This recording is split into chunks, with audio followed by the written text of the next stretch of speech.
ഇടുക്കി കുമളിയിൽ കാറിൽ ഒളിപ്പിച്ച നിലയിൽ സൂക്ഷിച്ചിരുന്ന 18 കിലോയിലധികം കഞ്ചാവ് പിടികൂടി. കേസിൽ 2 പ്രതികളെ പോലീസ് അറസ്റ്റ് ചെയ്തു.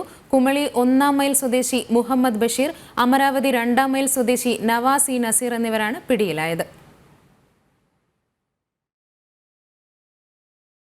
കഴിഞ്ഞ ദിവസം രാത്രി 11 മണിയോടെയാണ് ഇടുക്കി എസ്.പിയുടെ നേതൃത്വത്തിലുള്ള ഡാൻസ് ഓഫ് സംഘവും കുമളി പോലീസും ചേർന്ന് കഞ്ചാവ് ശേഖരം പിടികൂടിയത്.